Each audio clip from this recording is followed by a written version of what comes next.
कुछ लोग मुझे मयूरी कहते हैं तो कुछ निर्भया या दामिनी। आज देश भर में मेरा नाम हर घर में लिया जा रहा है, लेकिन मेरा असली नाम डॉक्टर मौमिता है। आज सभी ने मुझ पर जो प्यार और मेरे परिवार को जो सहारा दिए हैं, उसे देखकर मुझे बहुत अच्छा महसूस हो रहा है और इसलिए मैं आप तक पहुंचने की कोशिश कर रही हूं। मैं पश्चिम बंगाल के रहने वाली लड़की हूं। मेरा जन्म 1993 में हुआ है। दोस्तों, मैं कोलकाता के आरजीकर मेडिकल कॉलेज में ट्रेनी डॉक्टर के रूप में कार्यरत थी।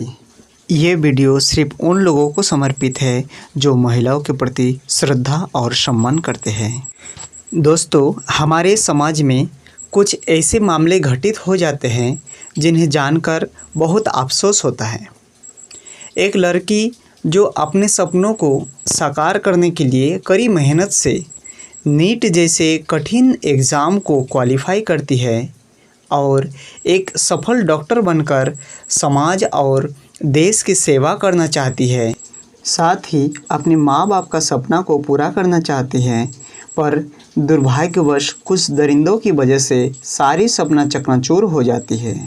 बहुत अफसोस होता है कि एक डॉक्टर के साथ हॉस्पिटल में नाइट ड्यूटी के दौरान हत्या कर दी जाती है। यह हमारे समाज के लिए एक धब्बा है। एक डॉक्टर जो लाखों की जान बचाता है, उसके ही साथ दुष्कर्म कर बेरहमी से हत्या कर दी जाती है। ऐसे लोगों को जीने का कोई अधिकार नहीं है। उसे तुरंत फांसी पर लटका देना चाहिए। मौमिता बहन की सपोर्ट के लिए जस्टिस फॉर मौमिता जरूर लिखें। सर्वोच्च न्यायालय को ऐसे मामले में तुरंत ही एक्शन लेना चाहिए और कड़ी से कड़ी सज़ा देने की कोशिश करना चाहिए, ताकि इस तरह की दरिंदगी करने की कल्पना दोबारा ना कर सके। डॉक्टर मौमिता देवनाथ का व्यक्तिगत जीवन।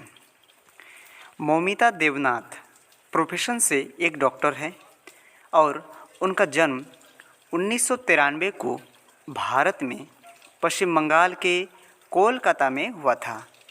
उनके पिताजी का नाम शेखर रंजन देवनाथ है, जो दर्जी का काम करके अपने बेटी को डॉक्टर बनाए थे। उन्होंने दिन रात मेहनत करके अपनी बेटी को पढ़ाए थे और उनकी माताजी एक हाउसवाइफ हैं। वह महज 31 साल की थी। बचपन से ही पढ़ाई में बहुत अच्छी थी और उनका सपना था डॉक्टर बनकर देश और समाज की सेवा करना और आगे चलकर इसी क्षेत्र में गोल्ड मेडल प्राप्त करना। डॉक्टर मौमिता देवनाथ का शैक्षणिक योग्यता। डॉक्टर मौमिता देवनाथ ने अपनी प्रारंभिक स्कूल की शिक्षा पूरा करने के बाद 12th की पढ़ाई साइंस बायोलॉजी स्ट्रीम से पूरा करती हैं। उसके बाद वह एनवायरमेंटल साइंस से मास्टर डिग्री प्राप्त की और साथ ही उन्होंने एनवायरमेंटल साइंस से पीएचडी भी की। फिर उन्होंने अपनी सपनों को पूरा करने के लिए नीट जैसे कठिन एग्ज़ाम को पास करती है, एमबीबीएस की पढ़ाई करने लगती है और वह आरजीकर मेडिकल कॉलेज में ट्रेनिंग कर रही थी। जब उनके साथ यह दर्दनाक हादसा हुआ, तब पीजी सेकेंड ईयर में पढ़ाई कर रही थी और नाइट ड्यूटी कर रही थी। लगातार 36 घंटा ड्यूटी करने के बाद सेमिनार हॉल में थोड़ी आराम करने गई थी। तभी रात में कुछ दरिंदों ने उनकी हत्या कर देती है। यह दुखद घटना कोलकाता के आरजीकर मेडिकल कॉलेज कैंपस में रात में लगभग 3 बजे के आसपास घटित होती है, लेकिन अस्पताल वालों को यह जानकारी सुबह जाकर पता चलती है।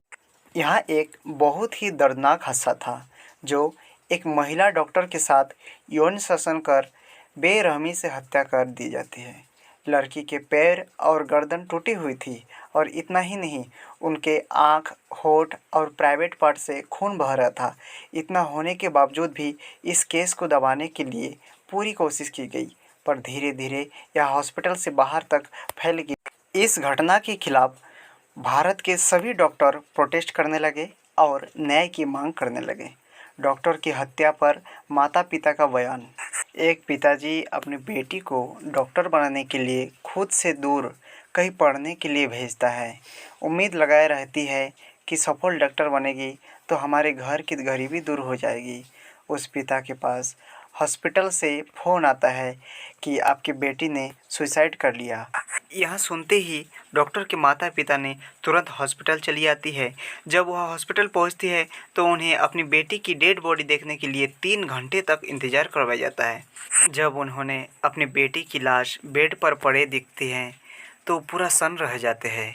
बिल्कुल ऐसे ही अर्धनग्न बॉडी लेटा दिया गया और पूरे शरीर पर कटा हुआ निशान था और कहता है कि बेटी ने सुसाइड किया है। ये हो ही नहीं सकता है।